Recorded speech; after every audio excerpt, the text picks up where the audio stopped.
Hello students, आज हम लोग स्टैटिस्टिक्स में मीन पढ़ेंगे, राइट। तो मीन का सबसे पहला हम पढ़ेंगे mean for ungroup data. Ungroup data क्या होता है? अनग्रुप डेटा मतलब आपके पास डेटा का साइज जो होगा वो थोड़ा सा होगा। तो अनग्रुप डेटा को हम इस तरीके से दिखाते हैं, simple x1, x2, x3 up to so on xn, right. तो हमको इस अनग्रुप डेटा के बारे में मीन पढ़ना है। तो इसको निकालने के दो मेथड होते हैं। एक हमारा सिंपल सा मेथड है, राइट, जिसको हम डायरेक्ट मेथड के नाम से जानते हैं, और दूसरा हमारा है शॉर्टकट मेथड। तो सबसे पहले बच्चों हम देखते हैं इसमें इसका पार्ट 1 डायरेक्ट मेथड। तो बच्चों डायरेक्ट मेथड के लिए ध्यान से देखिएगा, जो हमारा मीन है उसका बहुत ही आसान सा फॉर्मूला है।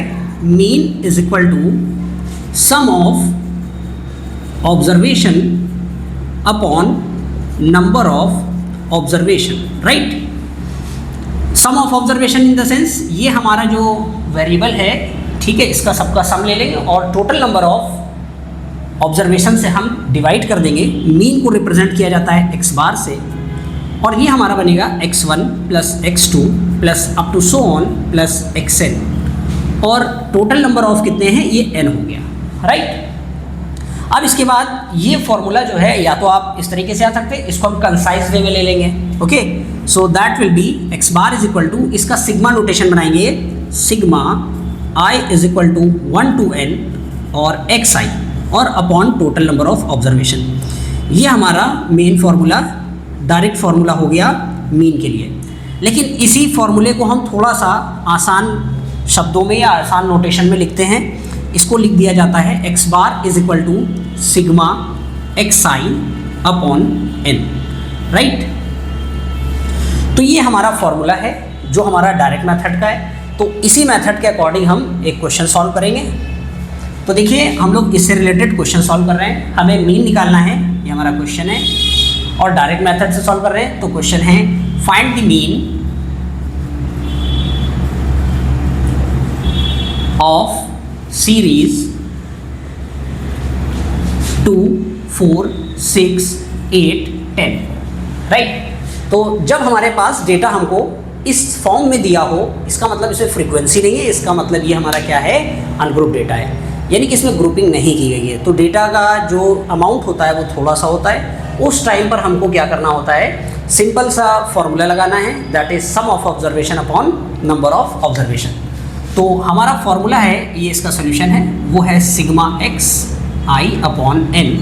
तो आपको करना क्या है, यहाँ पे काउंटिंग करिए, 1 2 3 4 5, n की वैल्यू हमारे पास 5 है, और सिग्मा xi मीन्स आपको ये सारे ऑब्जर्वेशंस ऐड करने, 2, 4, 6, 8 and 10। So we will get 2 और 4 6, 6 and 6 12, 12 and 8 20, 20 and 10 30. So we have answer x bar is equal to sigma xi upon n. So this will be 30 upon 5. Answer will be 6. So this is the mean for the ungroup data, और ये direct method है, ठीक है। अच्छा, एक बात ध्यान रखिएगा बच्चों, ये जो हमारे पास वेरिएबल होते हैं, हम अपनी स्टैटिस्टिक्स में जो वेरिएबल्स देखेंगे वो कितने टाइप के देखेंगे। एक वेरिएबल होगा x, राइट, एक वेरिएबल होगा d, और एक वेरिएबल होगा हमारा u। तो ध्यान रखिएगा, हम वेरिएबल चेंज करेंगे, x से d पे जाते हैं, d से u पे जाते हैं, ठीक है। तो जहाँ जहाँ फॉर्मूले में आपको x दिखाई दे, तो इसका ये मतलब है कि ये आपका डायरेक्ट मेथड का फॉर्मूला है, राइट, कहीं पर भी हो, ठीक है। और जहाँ पर भी d आ जाए तो इसका मतलब हो जाएगा कि ये शॉर्टकट है, शॉर्टकट मेथड। और जहाँ पर भी आपको u दिखाई दे, यानी कि हम अगर d से u में ट्रांसफॉर्म कर ले जाते हैं, तो ये हमारा कहलाता है step deviation, right, step deviation method. तो बच्चों इस बात का ध्यान रखिएगा, जो d होता है वो हमेशा x वेरिएबल में हम एक एज्यूम मीन ले लेते हैं या एज्यूम वैल्यू ले लेते हैं, जहाँ पर a क्या है, एज्यूम वैल्यू, एज्यूम वैल्यू। तो बच्चों ये ध्यान रखिएगा, ये एज्यूम वैल्यू ज़रूरी नहीं है कि आपके जो डेटा सेट दिया हुआ है उसी में से हो, आप उसे बाहर से भी ले सकते हैं। लेकिन अच्छा ये होता है कि हम डेटा सेट के अंदर ही इस एज्यूम वैल्यू को ले लें।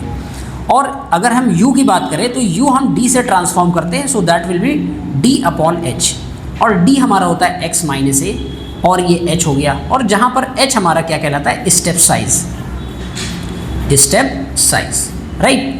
तो ये हमारे पास इस तरीके का है। इसको ध्यान रखिएगा, आगे की वीडियोस में हम लोग देखेंगे कि इन वेरिएबल को किस तरीके से इस्तेमाल किया जाता है और इन वेरिएबल का हम इस्तेमाल कैसे करते हैं और फॉर्मूले में किस तरीके से इनको फाइंड करते हैं, ठीक है। तो ये हमारा जो इतना ये हुआ है, ये बेसिकली ये हमारा स्टैटिस्टिक्स का डायरेक्ट मेथड का क्वेश्चन हो गया और यही कॉन्सेप्ट है, राइट।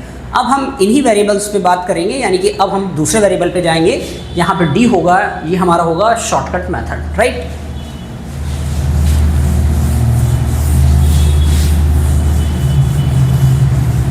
स्टूडेंट्स, आपको जो चीज़ें ठीक लगती जाए आप उसका स्क्रीनशॉट ले सकते हैं, वीडियो पॉज करके आप देख सकते हैं।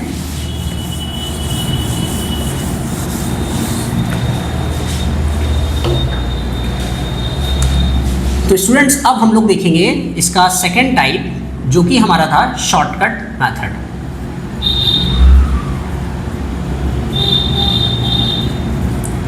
तो शॉर्टकट मेथड हमारा किस तरीके से बना, देखिए आप क्या करिएगा, जो हम लोगों ने वेरिएबल लिया था उसको कुछ हम इस तरीके से लिख लेंगे, जो कि हमारा x1 था, x2 था, x3 था, up to so on xn था, राइट। अब हम इसको वेरिएबल को ट्रांसफॉर्म करेंगे, इस x से हम d बनाएंगे, क्या बनाएंगे, x से d, वेरिएबल हमारा x से d निकलेगा तो हमारा क्या हो जाएगा, x माइनस a। अब a आपकी एज्यूम वैल्यू है, अब a को आपको इसमें से ही ले लेना है, वो ज़्यादा बेहतर है। एज्यूम कर लिया, जैसे हमने इस चीज़ को मैंने a एज्यूम कर लिया, right. So this will be x minus x3। Now what we have to do, अब ये जो x3 है उसमें से हम हर ऑब्जर्वेशन में से x3 को माइनस करेंगे। सो this will B x1 minus x3 sorry, this will B x3। So this will B xn minus x3। तो ये ज़रूरी नहीं है कि आप x3 को ले लें, आप x1 को ले लीजिए, जो आपको कन्वीनियंट वैल्यू लगे आप उस एज्यूम वैल्यू को उस तरीके से ले सकते हैं। मैंने बताया था कि डेटा सेट के अंदर भी ले सकते हैं और डेटा सेट में जो ना हो उसको भी हम ले सकते हैं, क्लियर। अब इसके बाद यहाँ पर हमको ध्यान रखना है कि जैसा कि जब एक वेरिएबल से दूसरे वेरिएबल में हम आ जाते हैं तो इस वेरिएबल की वैल्यू खत्म हो जाती है, अब हमें इससे कोई मतलब नहीं है, आप इसको छोड़ दीजिए। अब हमारे काम की चीज़ क्या है, ये इस वेरिएबल से आपको मतलब नहीं है, आपने वेरिएबल को ट्रांसफॉर्म करके आप किस में ले गए हैं, डी में ले गए हैं, right. D stand for deviation. अब इसके बाद आपको करना क्या है, फॉर्मूला लगा देना, यानी कि इसका समेशन है। अगर आपके पास ये d का कॉलम है तो इसको कहा जाएगा sigma d। Sigma represent summation, that is सम।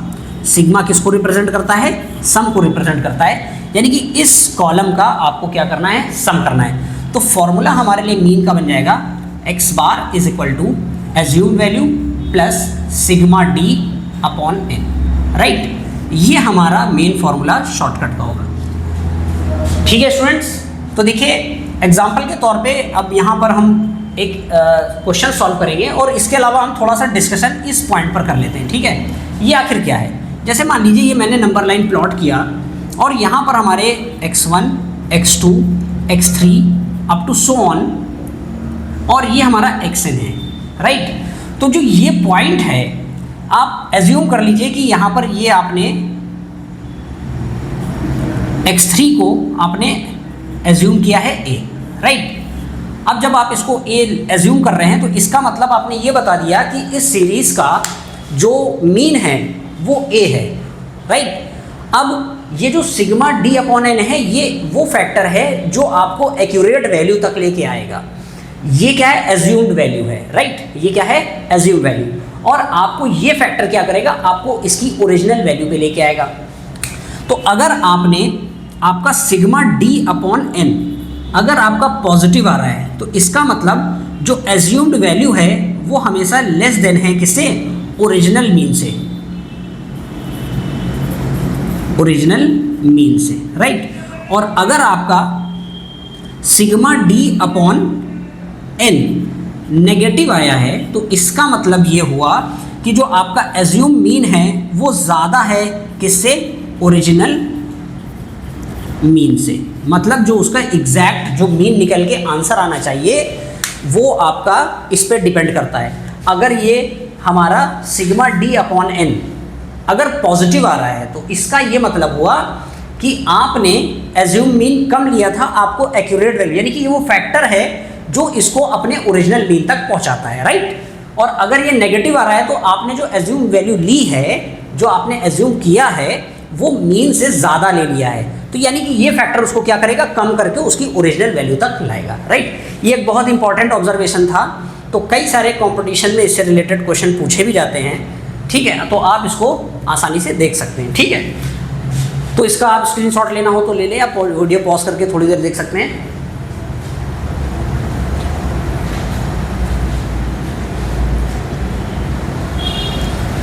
तो चलिए अब इस कॉन्सेप्ट का हम लोग क्वेश्चन सॉल्व करते हैं, राइट।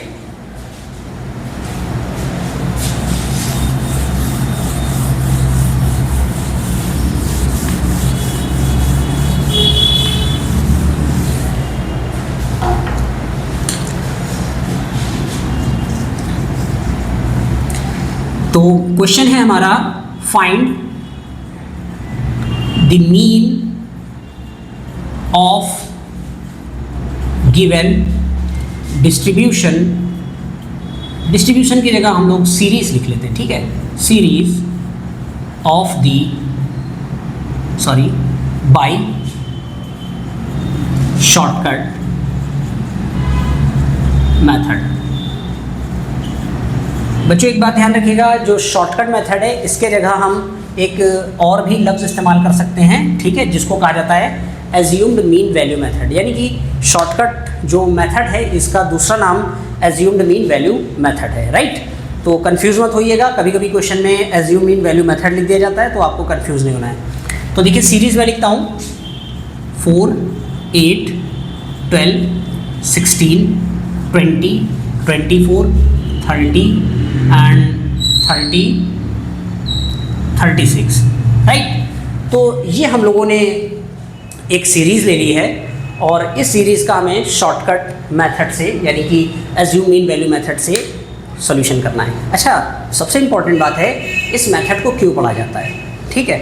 देखिए कभी कभी स्टैटिस्टिक्स में हमारा डेटा यानी कि जो ऑब्जर्वेशंस हैं वो बहुत बड़ी हो जाती हैं, तो जो हमारा नॉर्मल मेथड है उससे कैलकुलेशन करने का मतलब ये होता है कि हमारे कैलकुलेशन में कहीं ना कहीं कोई मिस्टेक हो जाती है और एक्यूरेसी कम हो जाती है। तो शॉर्टकट मेथड क्या होता है, आपको एक स्पीड प्रोवाइड करता है, आप एररलेस कैलकुलेशन कर सकते हैं और आसानी होती है कैलकुलेशन करने में, राइट है। तो देखते हैं इसका सॉल्यूशन। तो देखिए जो भी हमारा डेटा सेट है वो x वेरिएबल होते हैं, तो हम यहाँ पर उसको x लिख देते हैं, राइट। तो this will B 4, 8, 12, 16, 20, 24, 30 and 36, right. अब हम क्या करते हैं, जैसे कि ये हमें वेरिएबल x दिया हुआ है तो इसमें कितनी काउंटिंग है 1, 2, 3, 4, 5, 6, 7, 8, क्लियर। तो अब हम क्या करेंगे, इसको d निकालेंगे, ठीक। तो इस x से हम ट्रांसफॉर्म करेंगे d में, तो x का काम खत्म, ठीक है। अब हमें ये सोचना है कि हम किसको एज्यूम कर लें, ठीक है।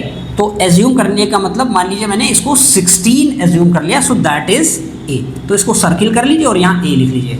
तो आपके पास जो d बनेगा that will be x minus 16, right. तो a की वैल्यू हमारी 16 है, तो ये बनेगा 4 माइनस 16। ध्यान रखिएगा बच्चों, बच्चे यहाँ पे गलत कर देते हैं, करते हैं 16 माइनस 4, जबकि ये होगा क्या 4 माइनस 16, 8 माइनस 16। तो 4 minus 16 that will B minus 12, 8 minus 16 that is minus 8, 12 minus 16 that will be minus 4, 16 minus 16 is equal to 0 and 20 minus 16 that is plus 4, 24 minus 16 that is 4 add कर देंगे इसमें 8 आ जाएगा, और 30 minus 16 that will be 14 and 36 minus 16 that is 20।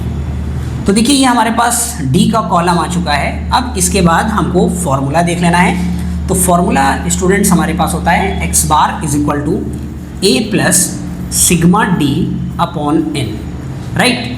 तो बच्चों देखो हमारे पास जो a है उसकी वैल्यू हम लोगों ने लिखा था 16, तो आपको यहाँ 16 ले लेना है, ठीक है। अच्छा एक बात मैं आपको यहाँ पे ध्यान दिलाना चाहूँगा, मैंने बताया था कि ये वो फैक्टर है जो एज्यूम्ड वैल्यू को अपनी जगह पे एक्यूरेट मीन पे लेके आता है, यानी कि ओरिजिनल मीन पर लेकर के आता है। तो देखिएगा अगर सिग्मा डी की वैल्यू अगर पॉजिटिव आती तो आपको समझना चाहिए कि इसका मतलब हमने यानी कि ये आंसर जो हमारा आएगा वो 16 से कम आएगा, ठीक है, अगर ये नेगेटिव आता है, ठीक। और अगर पॉजिटिव आता है तो इसका मतलब 16 से ज़्यादा आना चाहिए, ठीक है। तो वो बात भी यहाँ पे टैली हो जाएगी। तो देखिए यहाँ पर ये नेगेटिव वाले हैं, ये नेगेटिव वाले आप एक साथ ऐड कर लीजिए, 12 8 माइनस 20 माइनस 24, ये दिस इज़ माइनस 24, और ये हमारे टोटल हैं 20 24, ठीक है। 24 से 24 माइनस हो गया और ये हमारा प्लस का 22 आएगा, ठीक है, पूरा फुल आएगा। सिग्मा डी जो आएगा प्लस का 22 आएगा। तो 24 बच्चों ये जो था 20 और 4 इस 24 से कैंसिल हो जाएगा और 14 और 8 हमारा 22 यहाँ बन जाएगा। तो हमको पता लग गया कि जो सिग्मा डी है वो पॉजिटिव आ गया, राइट। तो दिस इज़ 22 और n की वैल्यू हमारे पास है 8। देखिए यहाँ काउंट करिए 1 2 3 4 5 6 7 8। अब इन सारी वैल्यूज़ को फॉर्मूले में पुट अप कर देंगे। So that will be x bar is equal to 16 plus 22 upon 8। अब आपको क्या करना है, इसको सॉल्व कर लेना है। सो दैट विल बी 16 प्लस 11/4, इसको 2 से कैंसिल किया है, अब इसको 4 से कैंसिल कर देंगे। 16 प्लस 4 2 जा 8.3, 3 मीन्स 7 and 5, राइट। तो ये हो जाएगा 18.75। This is final answer.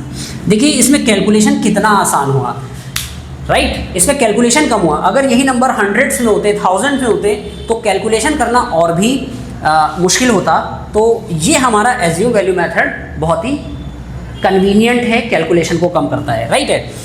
तो बच्चों देखो यहाँ पर जैसा कि जो सिग्मा डी की बात कर रहा था मैं, देखिए यहाँ पे आया था कितना पॉजिटिव में आया था। तो देखिए जो मैंने एज्यूम वैल्यू लिया था वो हमारी एक्यूरेट वैल्यू से कम थी, इसीलिए पॉजिटिव आया, ठीक है। और ये पॉजिटिव आया तो इसका मतलब देखिए आंसर क्या आ रहा है 18.75। इसका मतलब इस फैक्टर ने क्या किया, हमको ओरिजिनल मीन पे लाके रख दिया।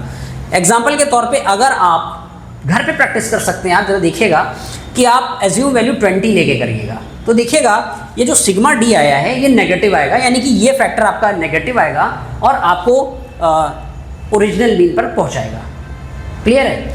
तो बच्चों ये हमारा सॉल्व हो गया और इस तरीके से क्वेश्चन है, इसको एक बार देख लीजिए और स्क्रीनशॉट ले लीजिए।